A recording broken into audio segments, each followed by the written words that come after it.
ప్రభుత్వాన్ని ప్రశ్నిస్తామంటున్నారు కేసీఆర్ గారు. ఎట్లా?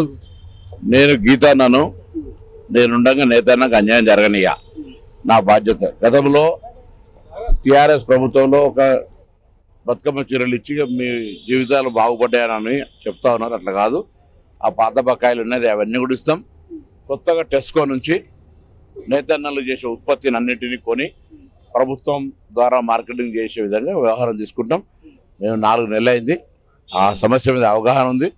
పార్లమెంట్ సభ్యుని అక్కడి నుంచి ఆనాడు సిరిసిల్ల వస్త్ర రంగానికి అనేక రకాలుగా అండగా ఉన్నాం. ఇప్పుడున్న శాసనసభ్యుడు మంత్రి కేటీఆర్ గారు ఏం చేసారో ఏం చేయలేదో సంబంధించిన చర్చ వదిలిపెడితే, గతంలో పార్లమెంట్లో వినోద్ కుమార్ గారు, బండి సంజయ్ గారు కంటే ఎక్కువ నేతన్నల కోసం చేసినాం. తప్పకుండా భవిష్యత్తులో కూడా నేతన్నలకు సంబంధించి ప్రత్యేకమైనటువంటి విధంగా చర్యలు తీసుకునేటువంటి బాధ్యత రాష్ట్ర ప్రభుత్వం నుంచి. అది కేంద్రం నుంచి కూడా. ఇది ఫెడరల్ సిస్టంలో ఉమ్మడి సబ్జెక్టు. సెంట్రల్ గవర్నమెంట్ స్కీమ్స్ ఉన్నాయి, అప్గ్రేడేషన్ కావాలి. అక్కడ లూమ్స్ అన్ని క్వాలిటీ ఆఫ్ ప్రొడక్షన్ రావడానికి.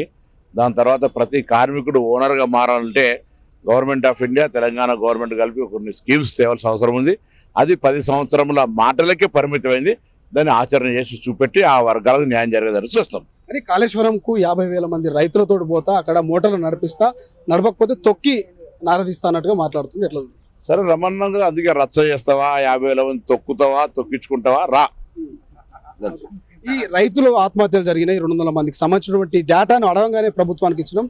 ఎట్లా చూస్తుంది, వాళ్ళని ఎట్లా పరామర్శిస్తున్నాం? నేను రిసీవ్ చేసుకునే డేటాను రిసీవ్ చేసుకున్నాక దానికి స్పందిస్తాను. సరే, ఈ తుక్కుగూడ సభ గురించి ఏం చెప్తారు? ఎట్లా ఉండబోతుంది? 10 లక్షల మంది జన సమీకరణ అంటున్నారు, సాధ్యమవుతుందా? చూడు ఒకసారి సాయంత్రం వచ్చి, గతంలో అక్కడ మీటింగ్ పెట్టినాం, విజయభేరి పేరు మీద తెలంగాణలో అధికారానికి వచ్చినాం. ఇలా తుక్కుగూడ జనజాతర పేరు మీద ఢిల్లీ దాకా, గద్దె దాకా ఈ నినాదం పోవాలి. మా పాంచ్ న్యాయ్ పేరు మీద జరిగేటువంటి మేనిఫెస్టో విడుదల. ఇవాళ తెలంగాణ రాష్ట్రం లోపల రాహుల్ గాంధీ గారు ఏ ఆకాంక్షల కోసమైతే కులగణ సర్వే చేస్తా అని చెప్పారో మొన్నటి మేనిఫెస్టోలో కూడా, మేము తెలంగాణ ప్రభుత్వం ఇప్పటికే దాన్ని సానుకూలంగా తీర్మానం చేసి చట్టం చేసుకొని దాన్ని ముందుకు తీసుకొని పోతా ఉన్నాం. రేపు కాంగ్రెస్ అధికారంలోకి వచ్చినాక ఎవరెంతో వారికంతా అనే నినాదంతో కులగణ సర్వే చేయటువంటి ఒక చారిత్రాత్మక నిర్ణయం, 50% దాటి కూడా రిజర్వేషన్లు తేవడానికి నిర్ణయం తీసుకున్నటువంటి ఆ యొక్క అంశానికి సంబంధించినటువంటి ఈ వేదిక ద్వారా మరొక్కసారి దేశ ప్రజలకు చెప్పే విధంగా నిర్ణయం తీసుకోబోతున్నాం. కాబట్టి అటువంటి అంశానికి సంబంధించిన మంత్రిగా నేను దాని చాలా పెద్ద ఎత్తున ఈ రాష్ట్రంలో ప్రారంభమైన ఈ ప్రక్రియ భవిష్యత్తులో భారతదేశంలో జరగబోతున్నటువంటి అంశాన్ని కూడా తెలియజేస్తాను. అమలు కాని హామీలు ఇచ్చింది కాంగ్రెస్. సో 2 లక్షల రుణమాఫీ చేయలేకపోయింది. సో ఏదైతే రైతులకు ఇస్తున్నటువంటి రైతు బంధు కూడా వేయలేకపోయింది. బీజేపీ 2 కోట్ల ఉద్యోగాలు ఇచ్చింది, మొత్తం రైతులకు అనేకమైనటువంటి మంచి మంచి చట్టాలు తెచ్చింది, మద్దతు ధర పెంచింది, 15 లక్షల రూపాయలు నల్లధనం తీసుకొచ్చి ఇచ్చింది. వాళ్ళు అడిగే మొహం ఉందా?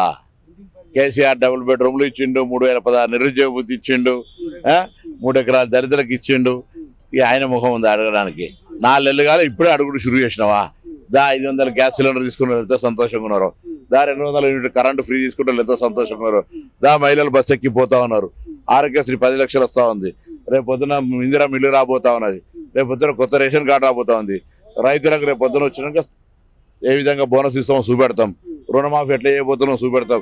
ఓపిక పట్టు, 10 ఏళ్ళు పరిపాలించడం 10 నెలలు కూడా ఓపిక పట్టకపోతే ఇట్లా బిడ్డ పుట్టడానికన్నా 9 నెలలు కావాలి, అది కూడా లేదు ఓపిక.